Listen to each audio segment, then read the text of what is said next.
So, welcome back to 3rd Age Reforged and to another battle replay, and today we are here to ask and answer one simple question: are men weak, as ELROND said?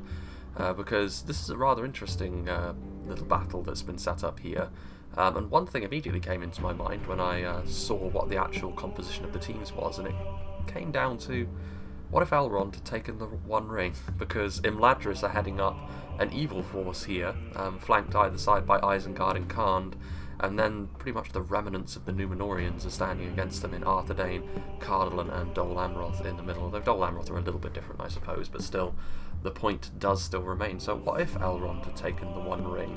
What sort of force would he have become? Obviously it's a little bit of a...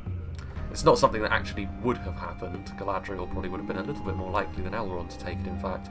But here we are, and it will be an interesting one as well, because the Númenórean factions today, they all share certain strengths and weaknesses, whereas the force that's arrayed against them here on the red team, very different factions that complement each other in interesting ways. Isengard with their balance, Imladris of course with their extreme levels of quality, and then Karnd with their cavalry hordes. It's an interesting map we're on as well.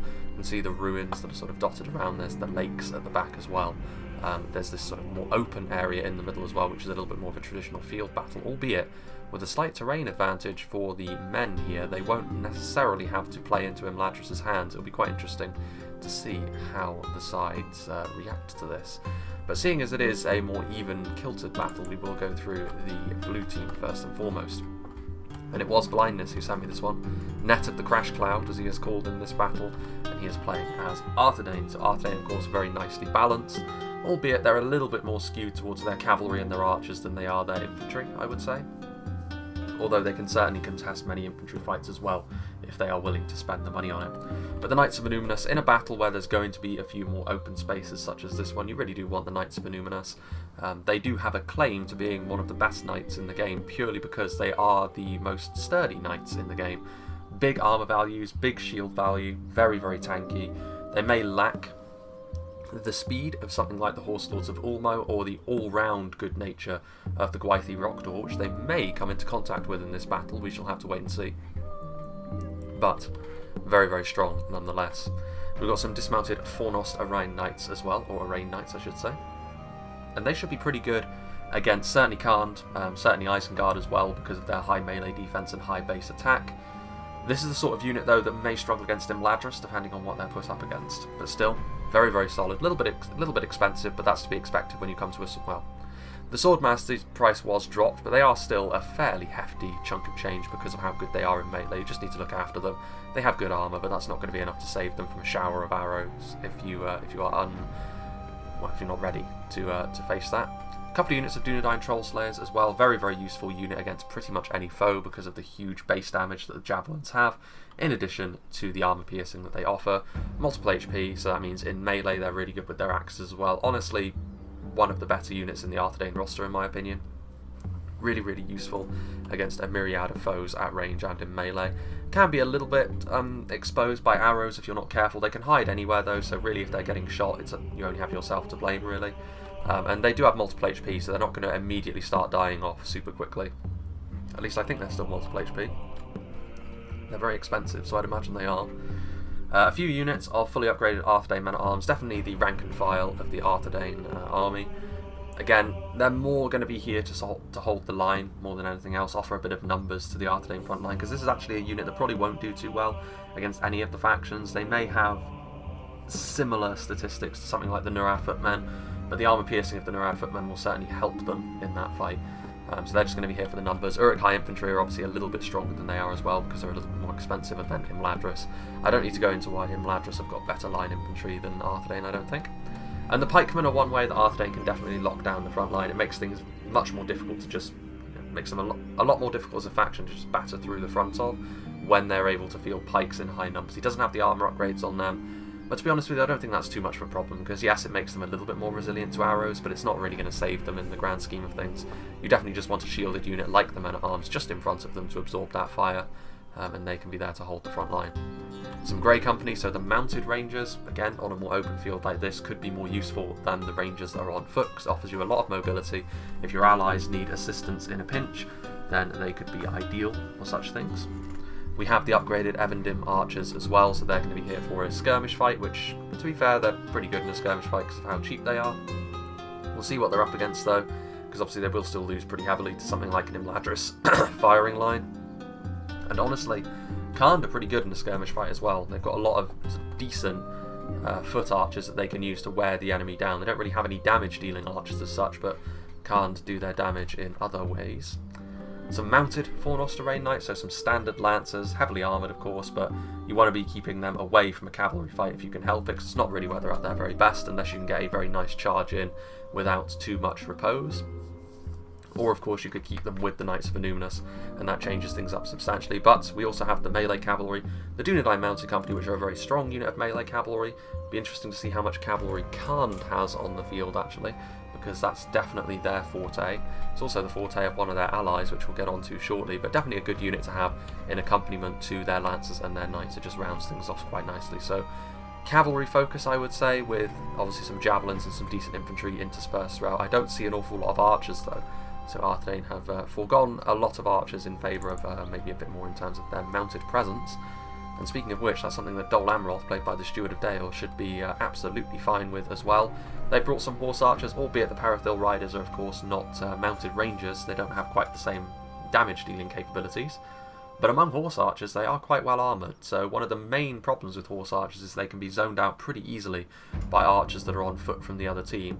Not quite so easy against the Parathil riders because of their better armour, and also if they're sort of trading blows with another horse archer unit, their stats and their defensive capabilities make them a little bit more of a pain than you would think. They can't be brought in as much numbers as the likes of Khand and Rohan can bring horse archers in, but ever since they've been added, it definitely gives Dol Amroth's cavalry a bit of an extra edge to them, which I do like. We've got some Knights of the Silver Swan, so again, sort of heavily armoured lancers. Overall, they're a little bit more impressive than the likes of the Arthedain Knights we've seen already, albeit the same principle does apply. You need to keep them moving, you need to keep them charging into the enemy as best you can, because if they do get bogged down, you're going to be losing an awful lot of money for no good reason. Just in front we can see a mixture of Tarnostian Spearmen and Parathil Champions. They are obviously facing down the barrel of one of the Imladris forces, well, the main Imladris force as it were. So it's going to be quite difficult for them to gain a leg up in terms of the infantry fight, certainly with Tarnostian Spearmen, but even the Parathil Champions, a unit type in Heavy Swordsman that Dol Amroth can usually depend on to really do quite a lot of the heavy lifting for them. Not going to be the case here, because Imladris can take that strength and better it. But still, they do cause fear, so if Imladris do start to waver, that will certainly help them out. We've got some upgraded Doranonial archers and some Tirthea marksmen on the front line, so a firing line here, which is designed primarily to try and wear the elves down, which to be fair, Imladris are not exactly, well, they are the weakest in terms of their skirmish among all of the elves really. It's debatable between them and Linden, to be honest with you, because Linden have got a few more options in terms of damage dealing, but when it comes to sort of facing up an enemy like this, Imladris might be slightly better, just because they've got slightly heavier units in general. But even so, this is not a fight they really want. They're at a bit of a disadvantage here, and they should probably think about waving off or moving forward quickly, which is risky of course, because that might be what Dol Amroth won, with a mixture of upgraded Doranonial pikemen and Black Swan renegades on the front line. So the AP will help against Imladris, but it's still going to be quite difficult for a unit like the Black Swans to really make an impression against the really high-end Imladris stuff. But that could be what the pikes come into their own with, because they can obviously keep a lot of the elven units at arm's length. And we've got dismounted Knights of the Silver Swan in the middle. They're multiple HP, tough to bring down, but they don't have a lot of killing power, to be honest with you. But they're also a morale booster, so a multifaceted unit, but don't let the multiple HP fool you. They're not really a bodyguard tier unit. They're more of a sort of, they occupy a rather interesting space between the bodyguard tier and sort of the regular sort of mid to high tier stuff. Got some Belfast Marines back here. Javelins could be a very useful tool to even the odds against Imladris in a straight up brawl as well. And then back here, another unit of Knights of the Silver Swan and some Haven Knights. This is probably the one area Dol Amroth have that they can sort of better Imladris on, and that is their melee cavalry, albeit they've only brought one unit, but it is the strongest unit of them. The Haven Knights, of course, very, very powerful. Even the Gwythi Rockdor probably wouldn't want to get too entangled in a unit as strong as they are in melee with other cavalry. Then we have the Camping Panda, who's playing as Cardolan, so he's got the crossbows. This is the one area, of course, which Cardolan have access to some tools that their allies today do not have access to any. They're also facing off against Isengard, so interestingly enough, it's two rather crossbow forward factions that are going to be potentially meeting one another pretty soon in this engagement. So yeah, the Minhiriath sharpshooters, crossbows, tough to bring down because of those big shields, and also mace men in melee. Very good unit. It's very rare that you'll see Cardolan not bring them, if ever. To be honest with you, I always see them in a Cardolan army. Tharbad Warhammer's a good choice. AP is going to be very useful against Isengard, I would suggest, cracking through the armour of the Uruk-hai, as are the Wardens of Tir Gorthad, because they buff morale, and they will mean that your front line isn't quite so heavily at the mercy of something like the Uruk-hai pikemen, which the Greenway Garrison footmen over here are not going to be able to stand up to. I mean, it will be a rather long engagement pike to pike, but they will ultimately lose that one fairly handily, so they're going to need the Wardens over there to help shore things up. Minhiriath archers, they offer a long-range threat to Isengard, which Isengard can't really match because the Uruk-hai archers are not going to be able to skirmish with something as heavily armoured as the Minhiriath archers. Men-at-arms on the front line, the Minhiriath, again, they're not as good as something like the Uruk-hai archers, but they do give a little bit of extra solidity, and they give more shields to the front line as well. Some Minhiriath spearmen guarding this pass over here, and some half-guard of Amon Sul to tie things up. Now then, Isengard, played by the Mithril Destroyer. He's got some wargs over here in the back in this little meadowy area. So they do have a bit of mobility. Cardolan don't have any cavalry of their own, but they have sort of occupied a bit of a defensive position in that dip, unless you can get on top of that hill and start shooting down into them, which could be really devastating. The wargs, I would suggest you should probably go over and help Imladris out with them, because they're going to be facing down, based on Arthedain's position, Arthedain and Dol Amroth's cavalry pretty quickly. He's got a lot of Uruk-hai crossbowmen, which obviously shouldn't be too much of a surprise. He's got 3 units of them. Very, very devastating. If they get into a good position up on this high ground as well, they could maybe turn the tables on Dol Amroth a little bit and give some support to their elven ally. And Overlord, I suppose, given the scenario that's been laid out before us. Uruk-hai infantry, very, very solid line infantry unit that Isengard have available to them. Something which the other Orc factions, the closest thing to them would probably be the Guardians of Kharn Dûm, but the Guardians of Kharn Dûm are almost fully focused on their defensive attributes. Big armour, big shields, not necessarily the best at dealing damage. The Uruk-hai infantry a little bit better at dishing out the punishment in melee as well, so a little bit more of an all-rounder. And definitely on a similar tier, which fits in with Isengard being more of an all-rounder among the Orcs. And then we've got a lot of Uruk-hai pikemen, of course, which again, completely unsurprising. Flanked by the 2 units of infantry, another unit of infantry back there. He's got some Dunlanding veterans just in behind, and he's got some trolls of the White Hand. Anything else? There's another unit of Warg Riders as well. A little bit surprised not to see any bodyguard tier units, to be honest with you. They might be hiding somewhere, which might be why we can't see them. But still, a well-balanced army, which is what Isengard will normally go for. Then we have Knuckle, who's going to be playing as Imladris again. He finds himself in a bit of a sketchy position, especially with his pikes and 2-handed spears out in front here. The Dol Amroth archers are going to have a field day teeing off into the spears of Rivendell, which, to be fair to them, are AP now. I'm still not the biggest fan of them though, and they are at a big disadvantage given the fact that those Dol Amroth archers are probably going to start focusing them down, because you're more likely to get a kill on them than you are onto the sentries, even though they are unshielded. They are very well armoured indeed. We'll see though, they're a very, very strong frontline unit, so if Dol Amroth do get to the point where they have to engage Imladris, it's going to be pretty messy. Eldraenway Spearmen are also really solid at holding a line. They'll also be able to stand up to arrow fire much better than the units in front of them. 3 units of Noritino. I think this is maybe a slightly newer player given the way that he's laid his army out, because he's got all of his archers in a clump at the back, when you really want to have them more spread out at the front, but we shall see. Noritino Warrior is probably not the best bet for trying to skirmish with Dol Amroth in this situation anyway, because their armour's not going to be as solid as the units across from them. A sort of more lightly armoured contingents from Imladris this. They're good in melee, but I don't think it's going to come to a melee fight between them and Dol Amroth. At least not immediately. Eldraenway Swordmasters, of course, are very, very strong. There's 2 units, so he's gone into the red limit on them, and a ballista. I mean, just based on this composition, I have a feeling it's a newer player. So I hope he isn't rolled over too much by Steward of Dale, otherwise this battle's not likely to be all that competitive. We'll see. We'll see if he's able to sort of realise what situation he's in and correct for it. Because if he doesn't, he's in real trouble, given the fact that Arthedain look like they're going to come for him as well. This will also come to Kimunots, who is playing as Khand. He's going to need to either go to the aid of Imladris, or very rapidly get into the rear of Arthedain to prevent them from doing that. So, again, even if he is a newer player in Imladris, he is going to need the support of his team. Covered units of Nurad Retainers, unit of Nurad Windblades, very fast, very good in melee. They won't be able to defeat something as tanky as the Haven Knights, but they're much more likely to be able to catch up to other cavalry because of how fast they are, which does give them a significant edge. We've got some Nurad Halberds here in the tree line. Should be quite useful as long as they don't get caught up against enemy pikemen. we have some upgraded Variag Bowmen, which will be good in a skirmish fight. And that's pretty much all we can see because most of his army is hidden in the trees. He's got some Variag Warriors at the back, which don't have the armor upgrade, but that's not too important. Obviously, they won't be able to defeat something like the Dismounted Fornoster Raid Knights or the Perithil Champions, but they do offer a little bit more melee defense than anything else on display that we can see from Khand anyway. There might be some Brotherhood units hidden away in the trees as well, but without further ado, let's begin. So this is going to be a test for Imladris. They need to figure out what sort of situation they're in here and very, very quickly adjust, because you can see immediately the arrows are coming in, and the Steward of Dale will know exactly what to target. He will be going after the unshielded units here, and again, just the way that a player sets out, you can tell quite a lot about their level of skill, because again, the archers in a clump at the back, there was no need for them to be back there. They needed to be on the front line, they needed to be ready to shoot. Now they're going to have to spend a lot of time getting into position while Dol Amroth continues to shower them with arrows. Khand is coming down here with all of his cavalry though, which is good to see. It means that they are going to shore things up over here, Brotherhood of the Lance included.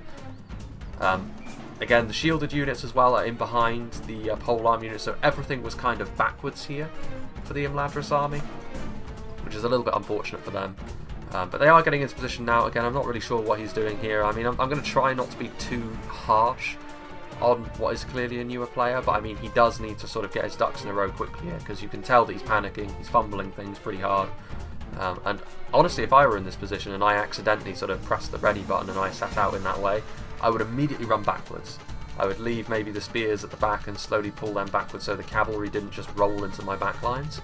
But I wouldn't just stand here, because you're playing right into Dol Amroth's hands. And yes, it would be fairly painful even to just turn around and go back the other way. But it would be something that I would definitely do, because it would give my allies a bit more room to assist me, and as if that wasn't enough, it would also give you a better position, because back here there's a nice choke point you can use. You can funnel them in, slightly better terrain for you to use as well. You can even go right the way back here and set up on that plateau as well, which you would have the right to do if you took some fairly grisly losses by retreating, I think. Don't think the enemy team could complain too much about that, but as it is, Knuckle is standing his ground, and the cavalry is not forthcoming at the moment. Considering how new this player might be, I would be fairly tempted, to be honest with you, to try a frontal cavalry charge into the archers just to see if he's paying attention. Because I'm not convinced he would react quickly enough with his pikes. It would be quite interesting to see if that were the case. Yeah, you can see Cardolan moving forward here as well now, and yeah, I mean, Isengard need to get over here, because otherwise when Cardolan get their archers and their crossbows into position, that Imladris army is going to be gone pretty quickly. Meanwhile, here in the trees, Arthedain sort of moving their army back and forth a little bit, not quite sure what they're going to be doing. A bit of a game of cat and mouse on the other side of this raised mesa with Khand. There's a lot of cavalry still in the trees after all, so they're not going to want to advance through that. A lot of Khandish infantry is on the way down here as well.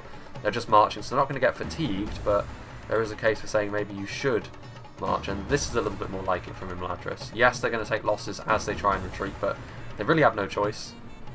The position they were in, like, this is the worst place on this map to occupy, because it's lower ground than pretty much anything that's around it, and it's very exposed. You can get attacked from multiple directions, even when the factions are sort of lined up evenly with one another. You can find yourself getting attacked from multiple directions, as Imladris did there with Cardolan coming in.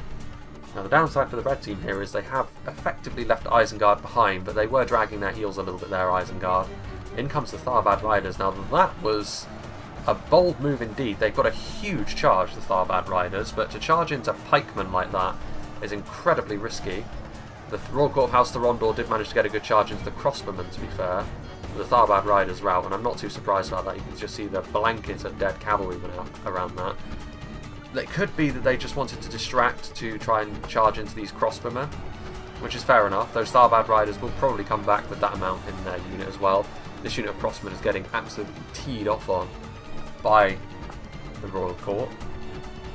Again, that is risky. Isengard, I think, is starting to flounder just a little bit at this point. You can tell that he's, again, there are sort of certain telltale signs of panic setting in, like units getting left behind, formations not really being set up all that well, and now you can see they're going to get charged in on here by cavalry again. At least this time Isengard are wrapping around with their Warp Riders, which is good. It'll force the Royal Court of House Thorondor back, and they do take a significant amount of losses there with the Wargs coming in.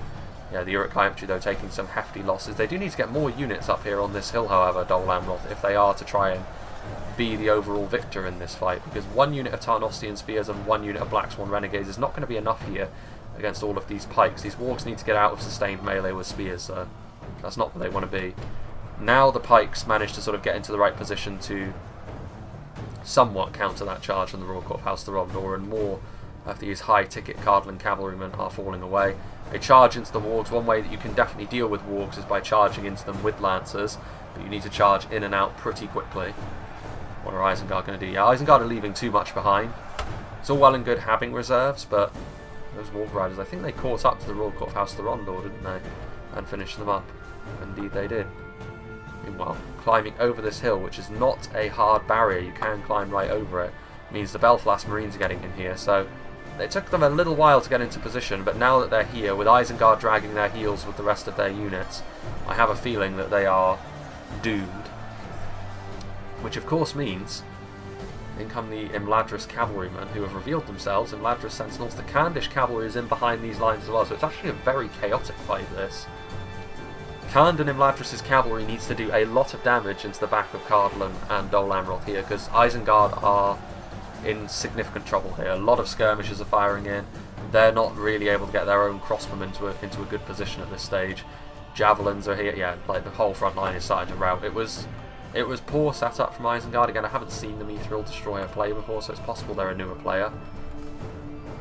But, again, the setup wasn't right at all, and they're in trouble now. I mean, the Trolls are in here. Dismounted Knights of the Silver Swan are doing their best. They will buy enough time for some Black Swans and some Doran Ernil Pikes to get in here. Crossbowmen are firing away. I mean, the Royal Court of House Therombor did just get caught up in... Well, the Pikes are actually routing, but another unit of infantry did prevent them from getting a charge off at the very least. And there go the Wargs. The final unit of infantry is on the front line. So what's going on back down here with the cavalry? Well, I mean, that's not good news for the Nurad retainers. They got caught up in the Minhiriath spearmen. So I think definitely the Numenorian alliance here is gaining the upper hand in this fight, or at least they definitely have had the better of the fight so far. Norris Inno warriors are back firing in. They'll be taking some hot shots into the Dol Amroth forces that have been left behind to try and prevent any sort of counter-attack. But I don't think Khand and Imladris, I mean, they've sent their cavalry over, but I don't think they're concerning themselves too much with Isengard's fate here, which I've said before, like, if you think you can take the enemy 2v3, you better have a damn good defence lined up, because otherwise you're in massive trouble. Like, a lot of these Isengard forces, like, they're not really making too much of an impression on the Cardolan and Dol Amroth force that has rolled into them, and nor would you expect them to, really. Like, they're being 2v1 very hard over here, and again, that is partially because their allies did leave them behind, but Isengard was also far too slow to realise what was happening. And they got left behind. They didn't have to go this way either. They could have gone around the back over here. They could have set up a position on that plateau. They still would have been 2v1, but they would have been in a much more favourable position to try and hold on, especially with their crossbows up on that hill. Fornoster Knights are in here now. The Trolls are on the front line. They should do a decent amount of damage to some of these basic units, especially those Dol Amroth pikemen.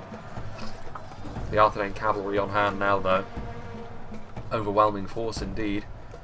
Yeah, look at those Uruk-hai pikemen that are just getting peppered by the skirmishers that are getting into position as well. Haven Knights are in the back line. The Uruk-hai crossbows are doing their best. I'm a little bit surprised the Dunlanding veterans are only being committed forward now again. There are certain situations where reserves are fine to have. There are certain situations, though, where it's panic stations and you need everything. And that was the case for Isengard. They were never going to win this fight, but with everything on the front line, they could have held up better than this. Like, they don't have enough on the front line for the morale to hold together for long enough. And you can tell, Greenway Garrison Spearmen coming forward. Tharbad Warhammers are on the front line, which means all of these Uruk-hai infantry are doomed, as well as the Trolls of the White Hand. The Tharbad Warhammers an ideal unit for taking on Trolls with. A fairly... Well, I mean, it wasn't a charge that did a lot of damage, but it was a charge enough to finally bring the morale completely out of favour for Isengard. In come the Imladris Sentinels. They're right in amongst things over here, but so are the Knights of Anuminas, which... I mean, if it were just the Fornoster Rain Knights, the Sentinels would easily be able to defeat them, but with Knights on hand, I'm not so sure. Certainly not Haven Knights. You definitely don't want to be going into them, but Imladris is going to do so anyway. I mean, They charged into them, to be fair, so they did get a few kills by doing that. There's also stakes nearby. Isengard is still kicking, if only just. There are the Dunedain Mounted Company. It's so chaotic as well that you could lose track of what units are where, so there is that going on too. Dunlending veterans doing their best on the front line, but I mean, they'll do alright against Belfast Marines, I think, but not so much against Black Swans, albeit they're very, very depleted indeed. Pikes are rolling forward. It wasn't completely without losses, this, for the blue team, but it was certainly more favourable for the blue team here than it was for the red team, so they put themselves into a good position going forward in this fight, I would suggest. Imladris Sentinels. A shower of arrows coming their way. They are unshielded, I believe. They have good armour values, as most high-tier Imladris units do, but they're getting shot by arrows and they're engaged in close melee by Haven Knights, so it's fair to say that they are doomed. Dunlending veterans are trying to manoeuvre themselves out of this fight, but I'd be very surprised if Arthedain's cavalry allows them to leave.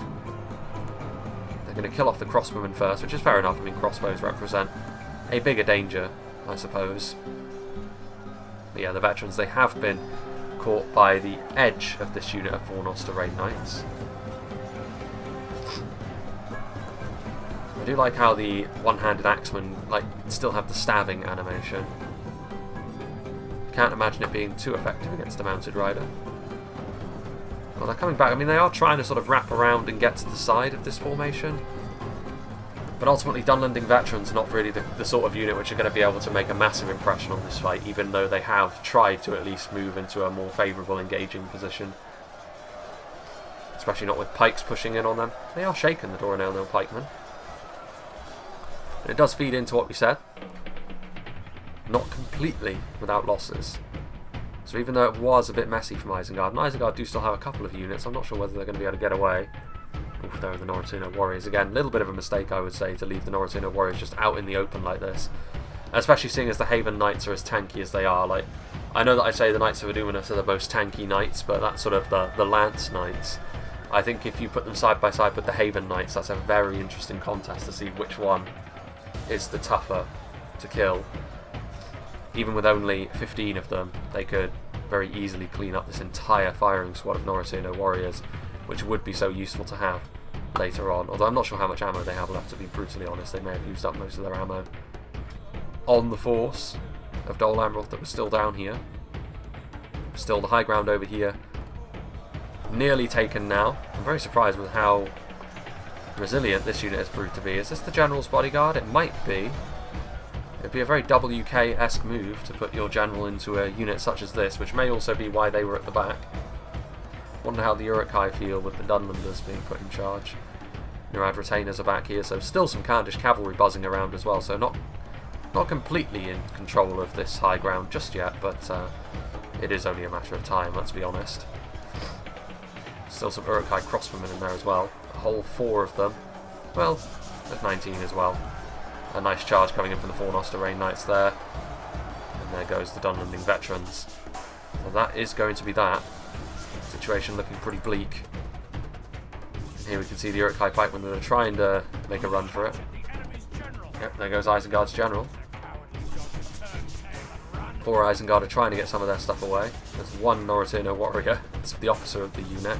But you can see the Uruk-hai pikemen getting strafed by the Minhiriath archers as they try and make a break for it. Still some Uruk-hai infantry back there as well again. They've got decent armour, the Uruk-hai, but without a shield and being shot in the back by archers. They're going to get maybe a few of them back to this defensive position that they have taken up now. Fornoster Rain Knights are on the way as well. Let's see here.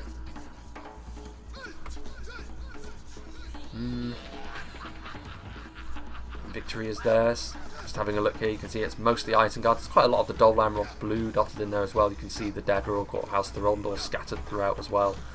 But yeah, it is actually mostly Dol Amroth that took casualties up here as well. There's a few of the Greenway units from Cardolan in addition, but Dol Amroth spearheaded the assault up here, and they did end up taking most of the damage as well. Which means you would imagine Cardolan will probably lead the assault from this side, and the forces of Arthedain will probably move through the trees to attack from the other side. That would definitely be the smart way to do things, I think. Khand, of course, most of their infantry is completely untouched. Imladris did have the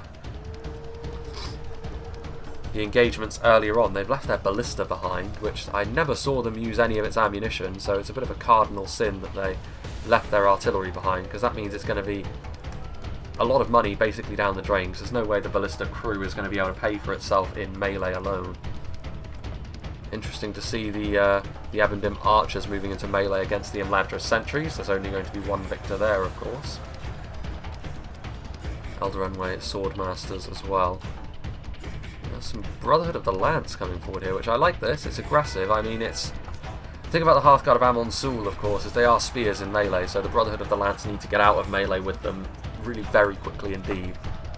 They're a very fragile unit at the best of times, Brotherhood of the Lance, but they do a lot of damage off the charge, even these multiple HP units showing visible signs of damage after that. Minhiriath archers continuing to fire in, and continuing to go after the unshielded units, which are still at the very front of this Imladris formation. Like, I don't understand why he's concealing his heavily armoured and shielded spearmen behind the cliffs, and not his unshielded and very, very important pikemen. But we'll see how that goes. The Nurad front line is over here. Some nomadic warriors on the side. I mean, that is AP, but it's cheap AP. Not of the level that's going to win you the battle all on its lonesome. A lot of the counter-skirmish fire is going into the Hearthguard of Amon Sul, which is exactly what the blue team is going to want, because the Hearthguard of Amon Sul are really heavily armoured and shielded. Very hard to skirmish them down like this. Multiple HP as well, of course. So you're not going to be able to kill them off all that quickly, to be honest with you. What have we back here? Evendim archers also firing away. This unit still has a bit of ammunition. There's a bit of cavalry action going on this side as well. Dol Amroth once again coming forward with their Haven Knights and their Knights of the Silver Swan. Perithil Riders and Grey Company firing into the front of these formations. Over here, though, Kimunos is a name that I recognise, so he's the one veteran, I suppose you would call, on the red team. And he does have his shielded units on the front, and the Nurad footmen do have a very nice shield value, albeit that'll be useful against the Perithil Riders, but ultimately a tightly packed formation like this, the Grey Company are going to be very, very good in. Although the Grey Company, they have just been caught. That's a good catch, that, from Khan. They had a unit of Nurad retainers still skulking around in the trees out here, and they've managed to deal with the mounted rangers. That's a big pick-off, because they would have been in real trouble if the rangers were allowed to do their thing. The retainers are going to try and retreat now, because with the Haven Knights and the Knights of the Silver Swan between them, the retainers would not stand a chance. And they are going to be able to get out of there. They are going to be able to outrun the Haven Knights. So good play there from Khan. They did a good thing. It's not going to be enough to completely turn the battle around, but it's a good start. It will force... Well, it will mean that this front line is going to be reasonably secure, albeit you can see there, once again, trying to go after the right targets. Nomadic Warriors, they're not the AP units, actually, are they? That's the Nomadic Axemen. The Warriors are just the lower-end line infantry unit. Probably slightly easier to kill with those Horse Archers, especially with the shields not pointing in the right direction. So that's fair play. Meanwhile, it's over here where I'd be a little bit concerned. You can see here the Imladris sentries have taken a bit of damage. Variag Bowman from Khand over here now, perhaps sensing the fact that over here is where the skirmish is going to be primarily taking place. This is a real concern as well. Like, do they have anything at this stage that can really stop Cardolan from just slowly mulching their front line with their crossbow bolts? I'm not so sure, honestly. It's going to be really painful, this, because every volley of these crossbows is going to take a real toll on the Imladris sentries. And if they just continue to stand here, most of the unit will be gone by the time Cardolan and Dol Amroth's infantry decide to roll forward, which of course is very favourable to them, because the Imladris sentries are so strong when it comes to a straight-up melee brawl. Still Dol Amroth's cavalry in the trees back there, just probing for weaknesses. They could go over on this side, you know.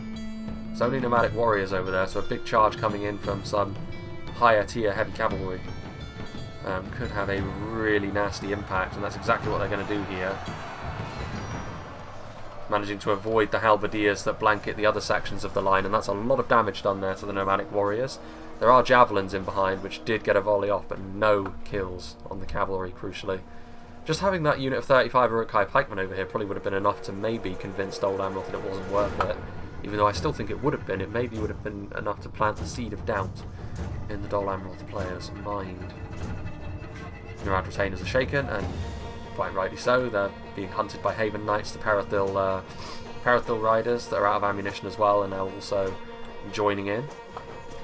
Dunedain Trollslayers are going to do some pretty heavy damage on the Khandish front line here if they aren't careful. I don't think there's much Khan are going to be able to do about that, to be honest with you. They've definitely backed themselves into a corner here, what remains of the red team, and like they're under no pressure here, the blue team, to attack before they're ready. They can just, at their leisure, wear things down, soften them up for the killing blow later on. And here he has sharpshooters getting charged by 2 Imladris sentinels and by the ballista crew. Perhaps the ballista crew is not really all that useful without their artillery pieces. And now they're going to be also mobbed by lower tier spearmen, Greenway Garrison spears. I mean, the Greenway Garrison spears, it says they're shaken, but I'm fairly surprised about that. Even a unit of lower end spears like this is going to be enough to defeat an artillery crew with relatively little trouble. And here, a rather quick attack from Net of the Crash Cloud, as Arthedain now engage on the front line in column formation, which is not ideal, but they're just here trying to engage on the front line as quickly as they possibly can. The Variag Bowmen are doing their best to do some damage to Arthedain on the approach, but there you can see the Dunedain Trollslayers starting to carve some crevices in that front line. Not quite holes just yet, but they'll be getting there, I'm sure. Meanwhile, defeat seems certain. Only a military genius could win this battle. Nomad warriors still just waiting, and again, like Khan, they've got, like, this is a decent front line to hold against Arthedain. They've got some javelin support, they've got the Nurads, which are AP on the front line, the Phalanx is nice, but ultimately they don't really have enough left at this point, I don't think, to truly turn this battle in their favour, especially not when something like the Dunedain Trollslayers expend their ammunition. They get into melee, they're going to start doing horrendous amounts of damage, I think. And now look at this, like Imladris starting to get a little bit impetuous, charging downhill. I mean, this is something they maybe should have considered doing earlier, I think, because they've allowed themselves to get softened up to such an extent now. And again, Imladris, they should be committing everything at this stage, I think. They should be at least forcing the blue team to charge in with everything they have. Parathil champions moving forward, and the Imladris sentries are very tough to wear down from the front, so they're going to want to sort of go around the side, especially if Imladris are unwilling to move everything in, which there's even more incentive to move everything in because they're just getting shot by crossbows the longer they stay in broad daylight there on the hill. Norotino warriors are fighting on the front line as well, but they're going to get overwhelmed here as well. Like the Imladris, you can tell of the red team, the player who's played the game the most is definitely Khan, because the way they've set their stall out has been far more competent, I think, than both Isengard and Imladris. But such things come with experience. I mean, the Arthedain pikemen are routing as well, so it does go to show that AP on the front line that the Khandish forces have against the rank and file of Arthedain. They don't tend to do too well, but I mean, there go the Dunedain Trollslayers. The Nurad Windblades are sort of standing in the way, trying to prevent Dol Amroth's heavy cavalry from just rolling them over. But that's going to be hard to do. Brotherhood of the Axe reveal themselves as well. They're going to move forward. Heavy Axemen, of course, in melee against heavy cavalry. If they don't get charged, they can be very, very useful indeed. In come the Uruk-hai pikemen. And yeah, I mean, this Parathil riders routing off. Dol Amroth cavalry is in behind here now, though. So it's going to be tough. I mean, Khanda putting up a real fight over there and may even be victorious when all is said and done, but I think it's going to be over here where the real problems lie. Imladris' front line have just willingly lined up. Like, you can see where the last front line was getting shot by the crossbows, and Imladris has graciously decided to line up a whole new selection of infantry for Cardolan to shoot with their crossbows. Again, like, there are certain things which I can sort of say, you know, it's a newer player, but when things like that happen, like, and you just allow your units to get shot, like, that comes down to basic judgment. In come the Elder Runaway Swordmasters again into the side of the Doranerno pikemen, will do a good amount of damage, and the spears will help shore things up. The Parathil champions are surrounding the Imladris forces over there, and like I said, it really is only a matter of time. Like, they can maybe defeat Arthedain, but it's going to be touch and go. Having a look, yeah, I mean, it is at the moment. Well, there goes the Dol Amroth General. brought down by the Marauders, of all things. Here we can see some Dunedain Troll Slayers finishing off the scraps of this unit of nomadic warriors. And it is still, I think, going to be difficult for Khan because they don't really have much in reserve. I mean, they have some Brotherhood of the Axe. Well, I mean, with a charge, relatively even numbers, I'd probably back the Dunedain Troll Slayers in this situation, to be honest with you. The AP will be more useful against the Brotherhood of the Axe than against the Troll Slayers, so they'll get more out of their weapon choice here, I think. A charge into the nomadic Marauders, you can see how fragile they are to that sort of thing, as they take huge damage from a very depleted unit of Arthedain Knights that didn't even get the cleanest charge off, really. The Nurads, on the other hand, really showing what they can do on the front line. Because even against the dismounted Arthedain Knights, there was a bit of javelin support as well earlier on, which has certainly helped matters, but Khand on the very front line doing well against Arthedain, so that can be the crumb of comfort that the red team can take away from this fight. I think Nurad retain, as you can see, they're desperately trying to slow down the forward momentum of Cardolan and of Dol Amroth here. There's the Knights of Illuminus in behind the lines as well, so it really is panic stations at this point. There's not a lot that they can panic with. Some Variag Bowmen, which are going to hold the rear lines, as well as a unit of Variag Warriors. That's not going to be enough against the units that are going to be coming their way, numerically nor in terms of quality. And again, a side-swiping charge from the Arthedain Knights once again.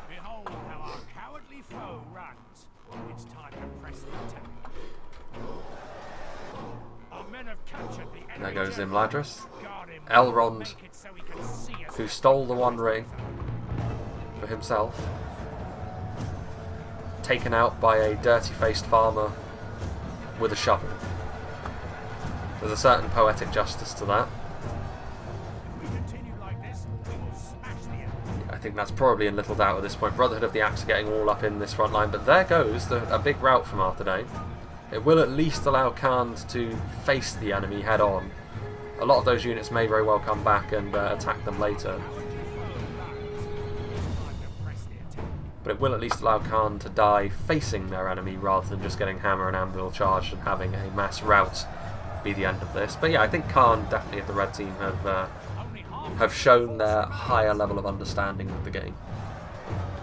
Other than that, you can definitely tell that obviously the three more veteran players were able to defeat the three fresher players, shall we say.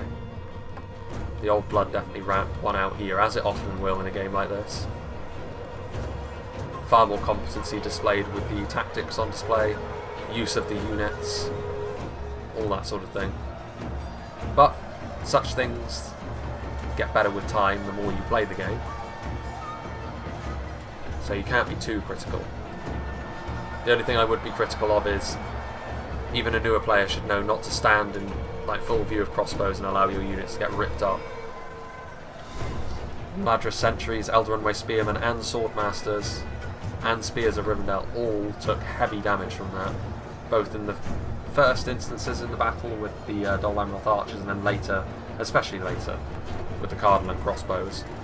Khand turning around, there are still Tharbad Warhammers in there.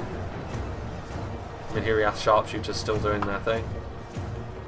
I've already said my piece on crossbows many times in the past, but on this occasion you can't blame the relative strength of the crossbows. It was just how the other team tried to deal with them, or didn't try to deal with them, as the case was. Dunedain Troll Slayers coming in here, so this wing of the Khandish army, where the Troll Slayers were, Arthedain were doing far better. Much better suited to fighting off against Nurads, because they themselves don't have the best armour as Dunedain. You know, it's decent armour values for a unit of this tier, but the AP isn't going to have as much of an impression. Dunedain have got that higher melee defence, and of course they've got big attack values with AP, which is going to be able to make a big impression on the Khandish forces they're up against. Still cavalry making a nuisance of itself. There's the Khandish general. He's not going to last too much longer, you'd imagine. The longer he just hangs out in melee. And there he goes. Again, cavalry, you never want to hang out in melee too long against heavy axemen, but in this occasion it doesn't really matter because the battle's already been decided. And I think Khand deserves credit for at least being able to lay on a defence of sorts up here, turning around and meeting the advance of Cardolan and Dol Amroth, who blew through Isengard, blew through Imladris. Khand, on the other hand, were able to defeat Arthedain, really. but they didn't have enough left in the tank, anywhere near enough left in the tank really, to face the horde that they had to try and deal with at the end. Such is the way of things. And off go the Variag Bowmen. Still a few units hidden here in the trees. Well, hidden, just hanging around here in the trees. A charge coming in from the cavalry. They'd be lucky to get out of this actually with Nurad halberds on hand to potentially kill them off. Some Troll Slayers still sequestered away as well. Brotherhood of the Axe towards the periphery of the fight now. And there goes a big rout. And I think the 15 Brotherhood of the Axe that are over here are probably the only units left alive at this stage. And what do they intend to do? Well, in come the Troll Slayers. Axe to axe. Well, actually, they pulled out of that charge at the last minute there, which will allow the Brotherhood of the Axe to get a few more kills, if nothing else. But it really will be nothing else. But yeah, I think Kimunos, he deserves some credit in this battle for how he played. He did what he could given the circumstances. The other two players, of course, Nua, when you're facing off against... I feel as though on this occasion, I think Blindness, Steward of Dale and the Camping Panda, as the three more experienced players, should have made the teams a little bit more balanced in those terms, to be honest with you. Because it was always going to be very difficult, especially for the two brand new players, to deal with people who know the game as well as they do. I think maybe that was maybe a little bit of poor form from the players on the blue team there. But still, a win is a win, and yeah, double Amroth right at the heart of most everything good for the blue team. Arthedain did end up losing technically against Khan, so there is that. They did very well, as I said. Yeah, Knuckle, not great. Not a great performance. Obviously a newer player, but any newer player should really know that you shouldn't really be placing some of your best troops in full view of crossbow fire, which the Camping Panda was all too happy to take advantage of. And Isengard, like, to be fair, they got a decent amount of kills considering the horrible position they were in. But again, they were in that horrible position because they didn't react quickly enough. So it's a learning experience for the Imladris and the Isengard players. The veterans scoring a victory. As for Arthedain, yeah, the Troll Slayers were by far and away the most impressive units in the roster, as expected against a faction like Khan, given the situation that was there. The more heavily armoured sort of rank and file units didn't do all that well against the Nurads, but that's what you would expect. That's where Khan are pretty strong on foot, but they don't have any of the real showstoppers against Arthedain that the Troll Slayers were. The cavalry did pretty well for itself as well. The Fornoster Knights made a nuisance of themselves, and the Knights of Anuminas also did okay. One of the dismounted Fornoster Knights did okay on the front line as well, actually getting over 100 kills, but with the Javelin support, even they, with their quality, weren't going to be enough to defeat that. So yeah, Blindness, considering the compositions, like Khan were always going to be an interesting opponent, and he was up against the player who I have seen play the game before, so there is that as well. So yeah, it's all just a matter of experience really, but big thank you to Blindness for sending me this battle replay, and a big thank you to all of the players for being a part of it. As for what's next, I'm trying to regularise my schedule a little bit more, and I think that will take the form of having 3 videos, 3 dedicated days where a video will come out per week, and then potentially here and there mixing in a stream. I think that's probably a better sort of workflow than I've got going on at the moment, which is just sort of record as and when needed and then just get one video out every 2 days. I feel as though having a slightly more regular schedule will probably be a good thing for me, because it allows me to plan things out a little bit better than I do at the moment, which is just a sort of haphazard record in bulk where I can just record what I can when I can, and then just put it into the scheduling on YouTube. So I think that's probably what I'm going to start moving towards, to be honest with you. And I think it probably will benefit my own sanity, and it will probably be a good thing for the channel as well, so that everyone knows when something is coming out as opposed to at the moment. So yeah, that's probably what we're going to be doing now. With that in mind, I think the next replay that I do, we'll probably do the Moria one, unless I do know that there is another sort of scenario inspired by a real life historical battle, which is the Siege of Rome, which Spirit of Thunder is doing. So it might be that one is relatively soon as well, in which case Moria will be pushed back again. But we'll see. We'll see. Regardless, I hope you enjoyed this, and I hope you will join me for whatever is next.